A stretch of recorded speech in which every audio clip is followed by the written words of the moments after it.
श्री रामानंद संप्रदाय की पवित्र परंपरा में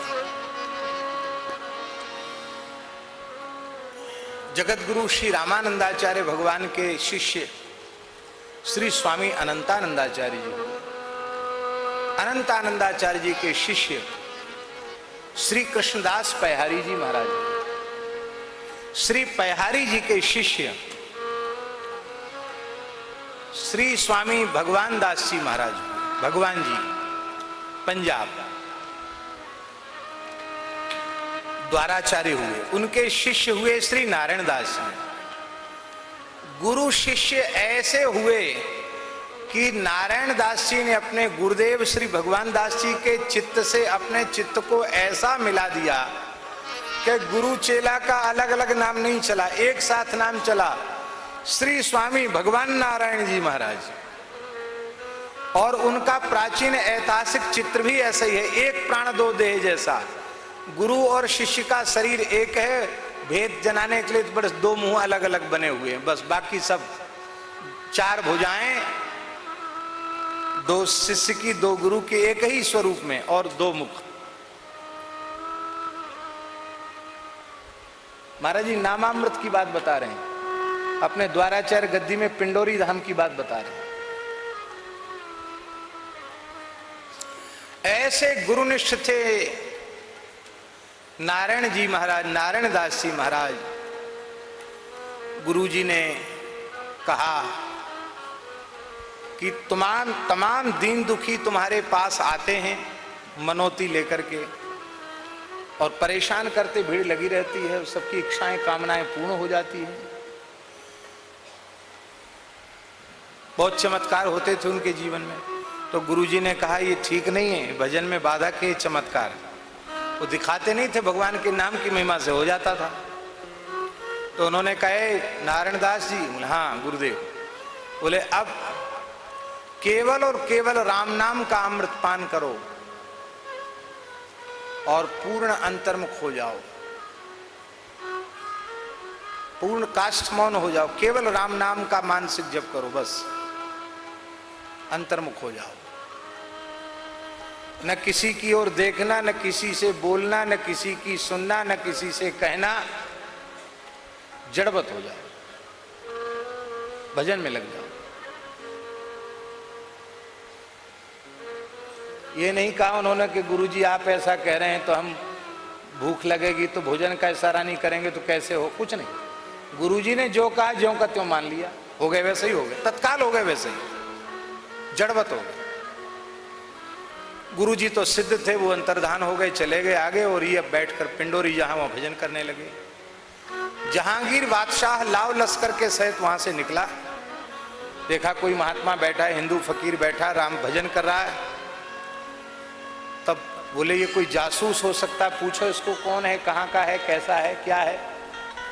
हिलाया डुलाया, बोले नहीं। अरे बोले पक्का जासूस है, कुछ नहीं बोलता है, इसको गिरफ्तार कर लो। तो महाराज जी नारायण दास जी को गिरफ्तार कर लिया, लाहौर ले गए, जो वर्तमान में पाकिस्तान में। लाहौर ले जाकर के खूब कोशिश की कि ये कुछ बतावे, बोले कौन है, कहां से आया, वहां क्यों बैठा था। आपने बोला नहीं क्यों? गुरुजी ने कह दिया था केवल राम राम करना, बाकी काष्ठ मौन हो जाओ, कुछ बोलना सुनना नहीं। बादशाह जहांगीर चिढ़ गया और उसने वैद्य को बुलाकर, हकीम को बुलाकर कहा हालाहल विष पिलाओ इसको, मार दो इसको, नहीं बोलता है तो जहर पिला के मार दो। भयंकर हालाहल विष एक प्याला भर के मुख से लगाया, आप पी गए, एक प्याला जहर पी गए, कुछ नहीं हुआ।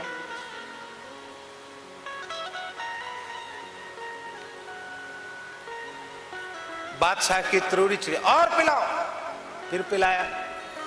महाराज जी 5 प्याला भर भर के जहर पी गए। अब खाते पीते तो क्या होंगे, जब वो अंतर्मुख होके भजन ही करते, कुछ आ गया तो ले लिया, इतने में ही उनकी भिक्षा हो गई। कई दिन से खाया पिया नहीं था, पेट भर गया। अब वो बादशाह तो चिढ़ गया था, छठा प्याला और लाया, इसको भी पिलाओ। तो भर गया था गला, तृप्ति हो गई थी। मन में सोचते थे कि अब तो मन नहीं है, क्या पीना। तो श्री गुरुदेव भगवान प्रकट हो गए सामने। भगवान जी महाराज प्रकट हो गए। उन्होंने कहा, वो दिखाई पड़ा केवल उन्हीं को, नारायण दास जी को, दूसरे को नहीं दिखाई पड़ा। गुरुजी ने मुस्कुरा कर कहा, राम नामामृत की क्या महिमा है, ये सारे जगत के साधकों को दिखाने के लिए छठा प्याला भी पी जाओ।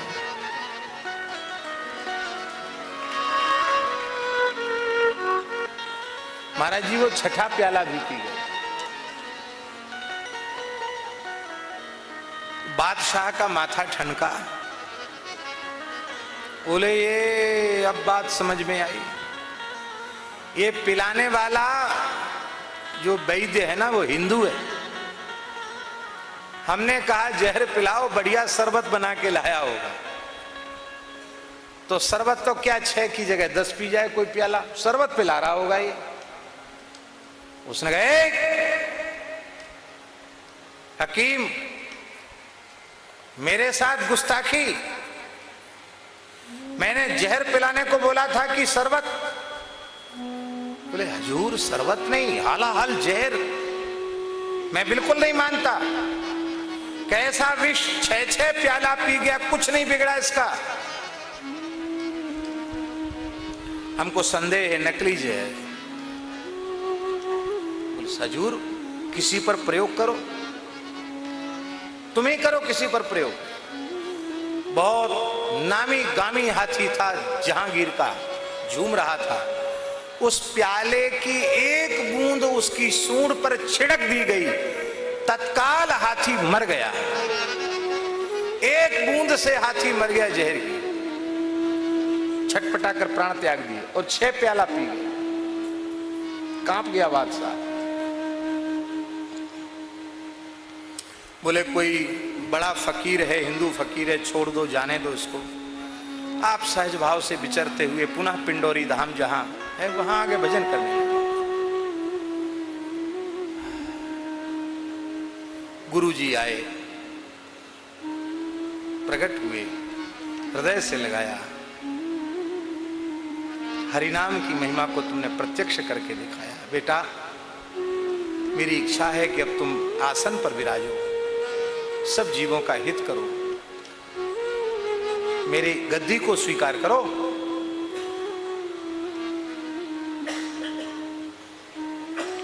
आपने प्रार्थना की, महाराज हमारे बड़े गुरु भाई बाबा श्री महेश दास जी हैं, उनको आसन पर बिठावें, मैं सेवा करूंगा। महेश दास जी ने कहा, नहीं, गुरुजी की वाणी जिसके लिए निकल गई वही उसी के लिए निकालनी है। तब आप रोने लगे। कहा, रो क्यों रहे हो? तब श्री नारायण दास जी ने कहा, ना जप कियो ना तप कियो, न लियो हरि को नाम, नारायण महंती गल पड़ी, पूर्व पाप परिणाम। ऐसा भजन करने वाले महात्मा रो रहे हैं। वो कहते, जप नहीं किया, तप नहीं किया, भगवान का एक नाम भी हम नहीं ले सके, तो महंती गले पड़ गई, ये कोई पूर्व का पाप उदित हो गया। महंत होंगे तो कुछ न कुछ प्रवृत्ति करनी पड़ेगी, भजन छूट जाएगा। बाबा महेश दास जी ने कहा, आप जैसे भजन कर रहे थे वैसे ही करें, मैं संपूर्ण सेवा का भार मैं स्वयं देखूंगा, आपके पास किसी को जाने नहीं दूंगा, सब समाधान मैं करूंगा, आप भजन करो।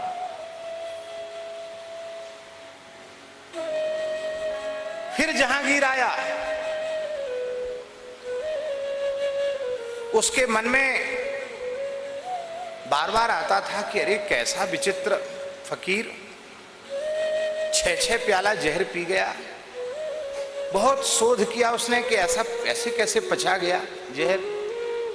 अंत में उसको लगा कि ये महात्मा लोग कोई नशा पानी भी करते हैं, वो नशा ज्यादा करने वाले लोगों का शरीर जहरी हो जाता है, जहर पचाने लायक हो जाता है। तो अभी शंका उसके मन में थी, फिर आया पिंडोरी। ओ श्री नारायण जी तो आसन पर विराजमान थे। बाबा महेशदास जी, आज भी पिंडोरी धाम के बाहर गद्दी है, बाबा महेशदास जी विराजते हैं।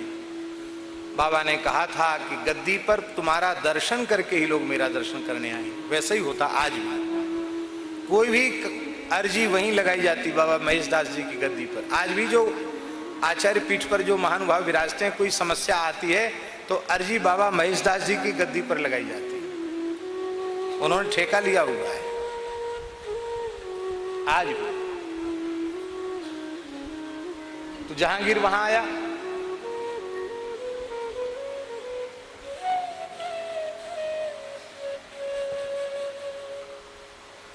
जहांगीर ने बाबा महेशदास जी को देखा तो बोला, बाबा कुछ अमल करते हो? अमल जानते ना, नशा, अमल करते हो? बाबा बोले, हाँ अमल करते हैं। किस चीज का अमल करते हो? कौन सा अमल करते हो? तो उन्होंने कहा, श्री राम नाम का अमल करते हैं।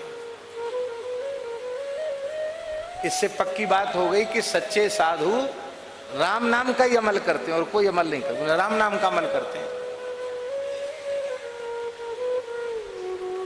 बादशाह क्या समझे राम नाम का अमल क्या होता है? अच्छा ये अमल करता है,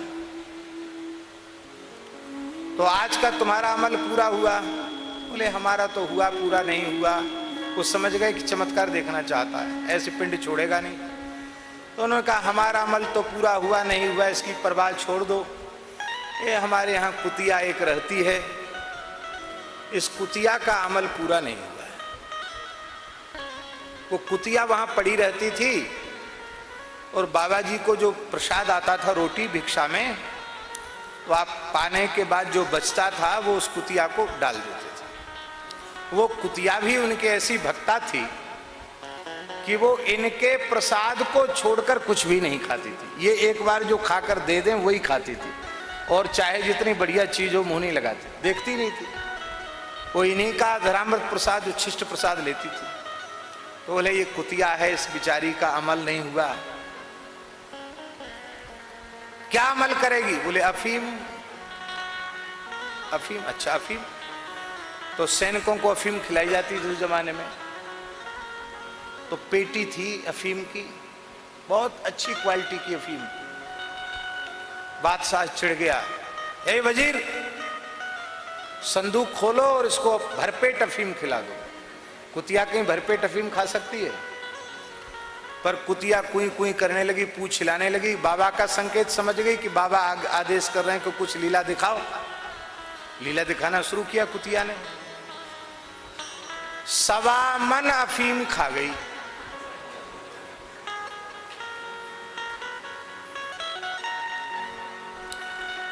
वो 20 किलो की, 20 शेर की कुतिया नहीं थी, 20-25 किलो वजन नहीं था उसके शरीर का, कुतिया का। और वो 1.25 मन अफीम खा गई। 1.25 मन कितना किलो हुआ है? 50 किलो हुआ, 60 किलो, 50 किलो। वो 25 किलो की स्वयं नहीं थी, 50 किलो अफीम खा गई। और खाने के बाद भी पूंछ हिला रही थी, कुई कुई कुई। तो बादशाह को बड़ा आश्चर्य हुआ कि ये तो मिठाई जैसे खाती चली जा रही है, इसका वजन इतना नहीं, अफीम जा कहां रही है? उसने कहा, बाबा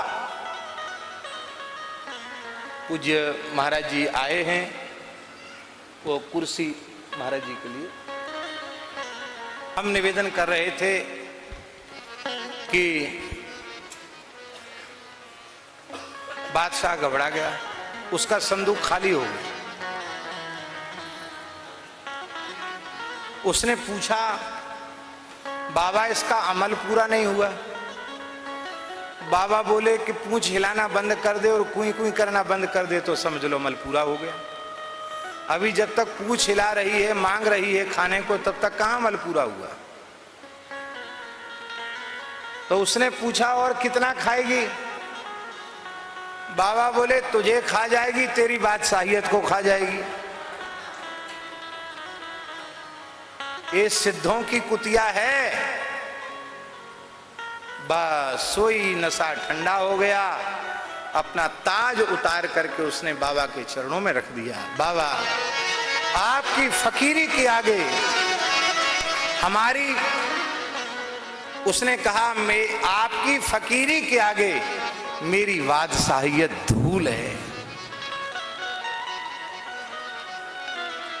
मुझे सेवा का सौभाग्य दीजिए, अवसर दीजिए। बाबा तो उसके अहंकार को चूर करना चाहते थे। अरे बोले बोल दिया ना, हम एक लंगोटी के बाबा जी, हमारी क्या सेवा, कुतिया की सेवा करो। बादशाह बोला कुतिया जितनी घूम जाएगी उतनी जगह दे दी जाएगी गौ सेवा, संत सेवा के लिए। तो कुतिया दौड़ना शुरू किया। कुतिया ने 70,000 एकड़ में दौड़ी, 70,000 एकड़।